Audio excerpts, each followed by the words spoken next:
Hi, all. Today we'll be having a discussion on some of the challenges that exist in the modern supply chain and how we leverage multi-signal to provide positive outcomes to our clients and hopefully provide some key takeaways that you can use to reduce risks that are present in your environment with respect to third-party software. So my name is Ryan Westman. I'm the senior manager leading eSentire's threat intelligence team as part of the threat response unit. So a real quick background on myself. Prior to eSentire, I spent 3 years in Big Four consulting, helping build, develop, and establish a threat intelligence and analytics team. And prior to Big Four Consulting, I was a member of Canada's Federal Public Service for over 5 years. I was employed by Public Safety Canada and the Canadian Armed Forces. Additionally, I am a GX certified threat intelligence analyst. So getting into our agenda today, first we're going to discuss why, as an attacker, you'd want to target the supply chain. Then we'll switch gears and talk about the challenges and consequences of supply chain attacks. Next, we'll discuss Log4j and how eSentire responded to that incident.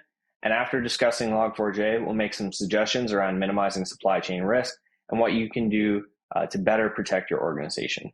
So why target the supply chain? So let's frame the problem a bit. So the reality is that we're connected in ways we've never been before in terms of access third-party software has inside of our networks.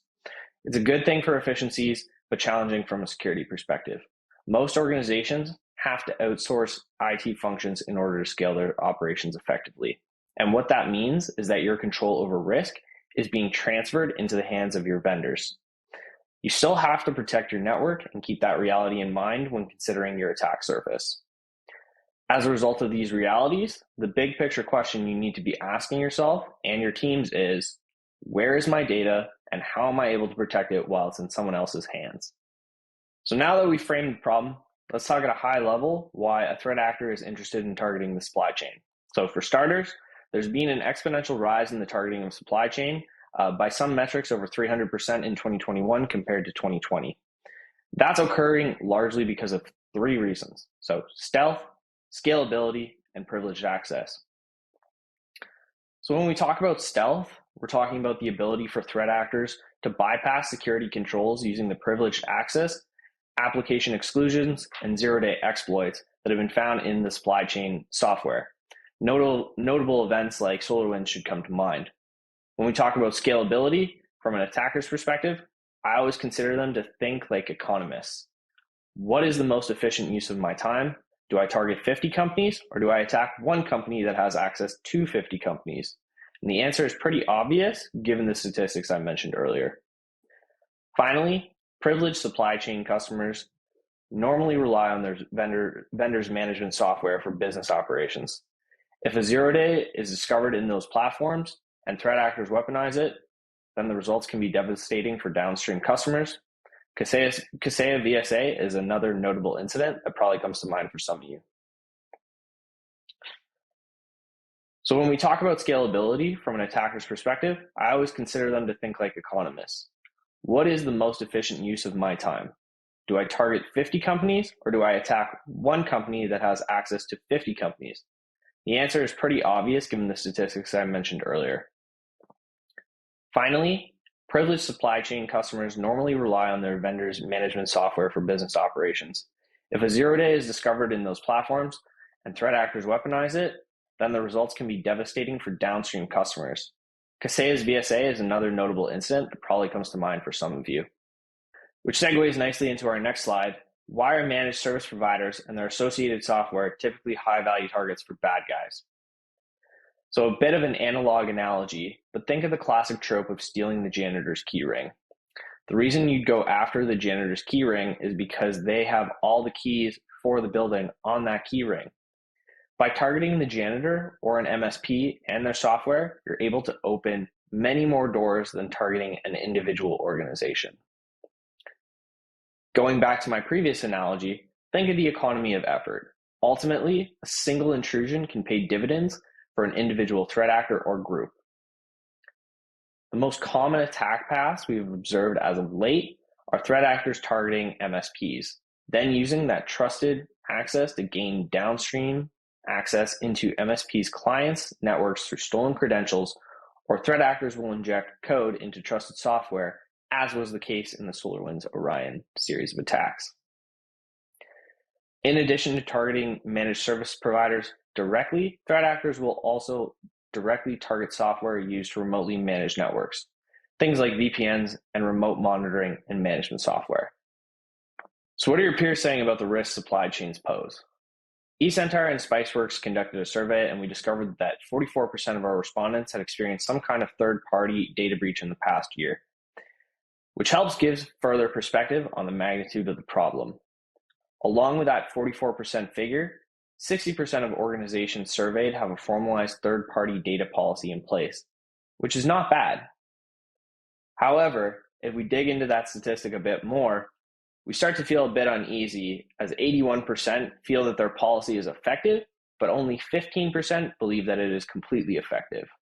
So adding a bit more flavor to our statistics, we did a review of other surveys to find some notable comparisons. From Forrester's Predictions 2022 report released in October 2021, 55% of security professionals reported their organization experienced an incident or breach involving supply chain in the past 12 months. From the National Defense Magazine, released in July 2020, 66% of their respondents indicated that their breaches were as a result of vulnerabilities in the supply chain. And most recently, Tech Republic's article in April 2022 indicated that 34% of security decision makers indicated that their organization was very resilient against supply chain attacks. And most recently, Tech Republic's article in April 2022 indicated that 34% of security decision makers indicated that their organization was very resilient against supply chain attacks. So really, what these statistics tell me is that managing risk with respect to supply chain is a challenge, and it has been a consistent challenge and pain point for security leaders over the past 2 years. So as we've been speaking about the challenges of supply chain, we mentioned SolarWinds and Kaseya as two notable recent supply chain attacks. So to level set for everyone, the SolarWinds Orion platform was targeted by the Nobelium Group to spread Sunburst malware. The Nobelium Group was able to inject malicious code into the Orion platform, which poisoned the product that was ultimately deployed to 18,000 customers, meaning that Nobelium threat actors had access to those 18,000 customers' environments. So to level set for everyone, the SolarWinds Orion platform was targeted by the Nobelium Group to spread Sunburst malware. The Nobelium Group was able to inject malicious code into the Orion platform, which poisoned the product that was ultimately deployed to 18,000 customers, meaning that the Nobelium threat actors had access to those 18,000 customers' environments. Kaseya's VSA platform was also recently targeted by the REvil ransomware gang, who was able to exploit multiple zero-day vulnerabilities in the platform to bypass authentication requirements and deploy the REvil ransomware. Close to 1,500 businesses were impacted by the breach. Apache Log4j, the zero-day vulnerability that impacted the Java logging package Log4j, what made this so dangerous was not just the prevalence of the code library in commercial and open source software, but also how easy it was to exploit. If exploited, it could result in remote code execution, and there have been reports of ransomware being deployed into networks as a result of exploitation. Similar to Log4j, Spring4Shell, a remote code execution vulnerability impacting the Spring framework. Spring4Shell is and was a critical vulnerability in the Spring framework, which again is an open source platform for Java-based application development. Because a sizable number of developers used Spring for their Java applications, many applications were affected. So if I've not completely sold you yet on the magnitude of this problem and what it can mean to your organization and why bad guys target managed security providers, here's a great quote from Eldon, one of our founders and chief innovation officer over at eSentire. So gaining access to administrative level credentials for a remote management solution that distributes software and targets managed security providers is a very efficient way of deploying ransomware to many organizations. Essentially, the MSPs do all the hard work for the threat actors because they unknowingly deploy the malicious software out to all of their customers. All right, so we've spoken at a high level about the problem. Let's drill down now into some challenges and consequences. So breaking down the challenge further, there are 7 areas where organizations struggle. So technical complexity, access requirements, a lack of transparency from third parties, the buy not build mentality, the stealth of attacks, discovering the attackers, and finally, the impact third parties have in their clients' networks. So let's expand a bit more. So when talking about technical complexity, a lot of organizations have third-party software in their environments, but they have a lack of understanding of where and how it integrates in the system. So in order to monitor third-party technology, you need to have an understanding of how it sits in the tech stack. Access requirements.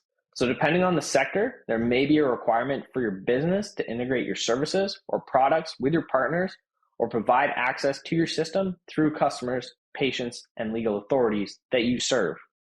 In addition, you may have to partner with vendors that require privileged access into your environment before they can provide their services.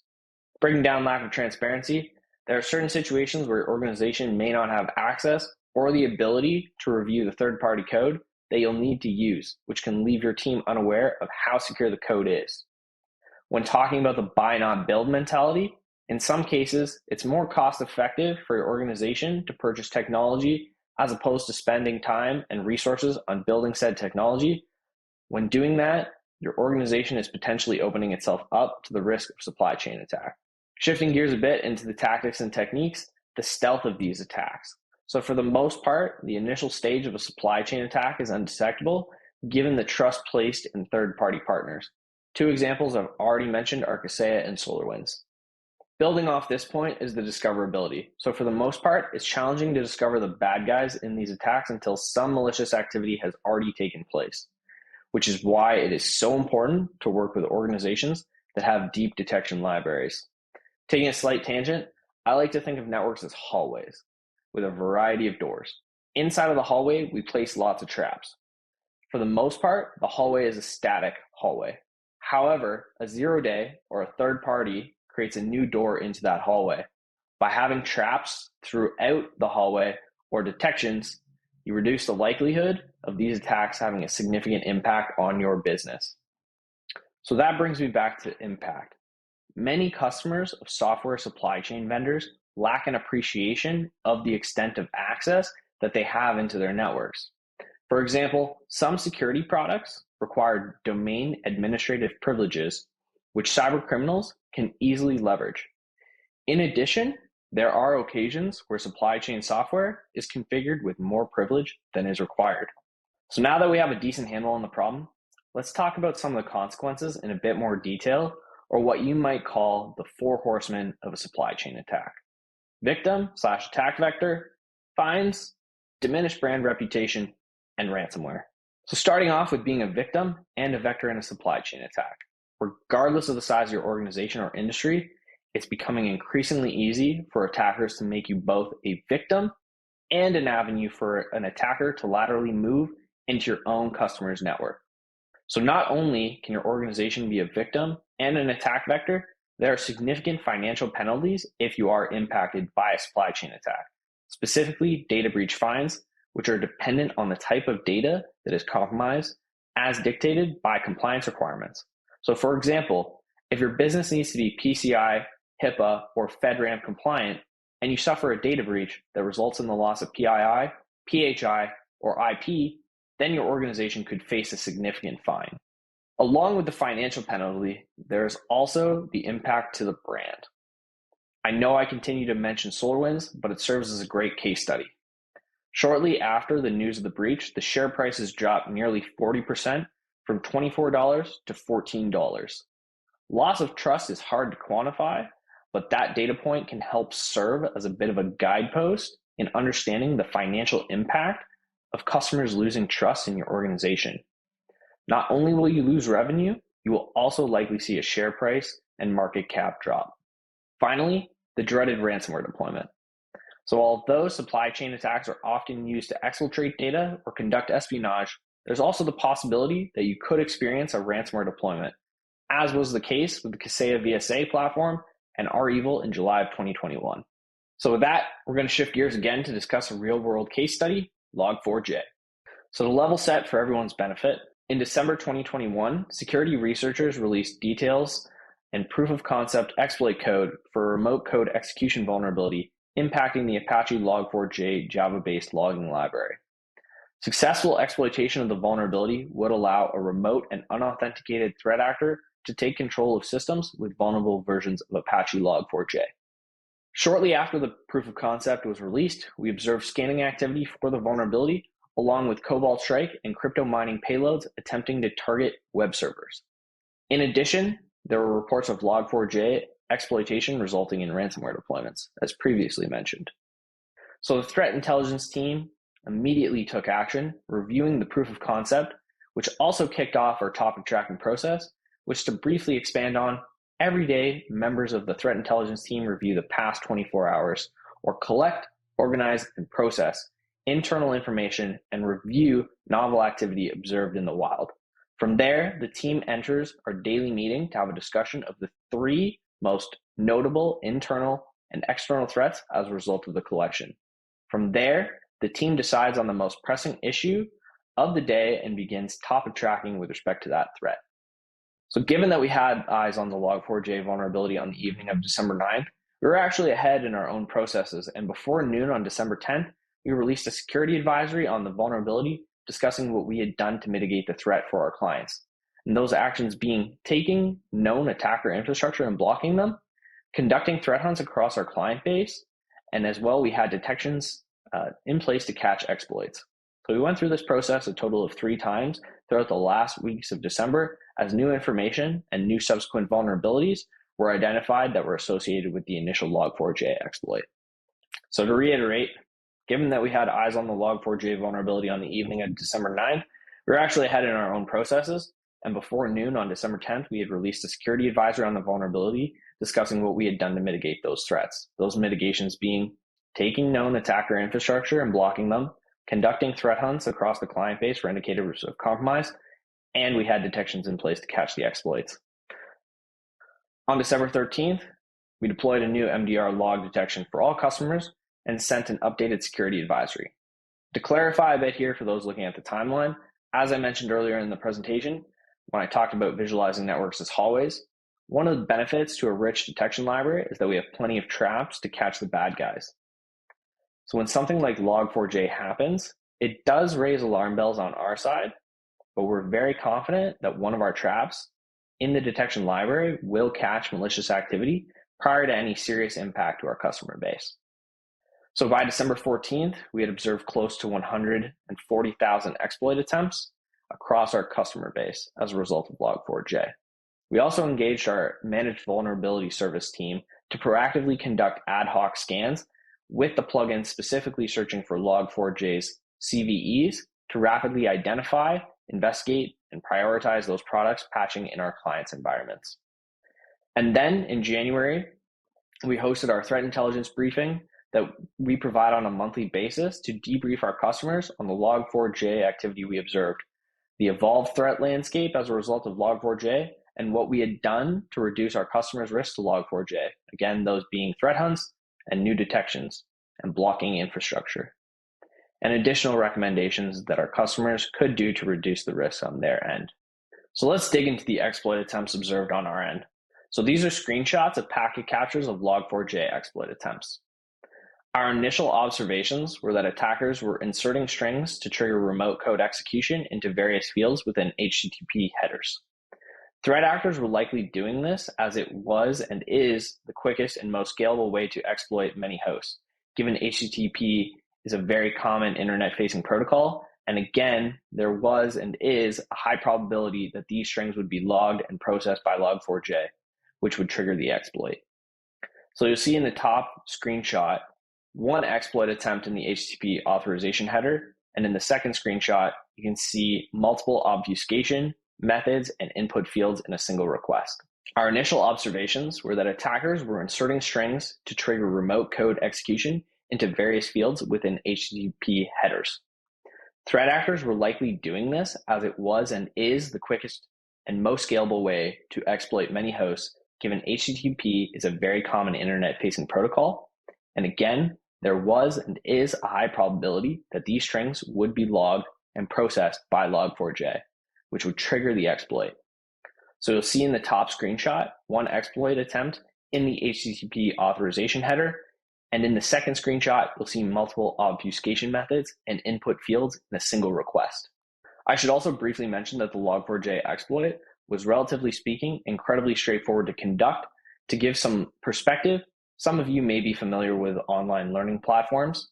Within the first couple of days, they had actually released online a free room giving guidance on how the exploit could be performed, providing a vulnerable VM to practice the exploit. As I mentioned earlier, we did observe a Cobalt Strike deployment as a result of Log4j exploits.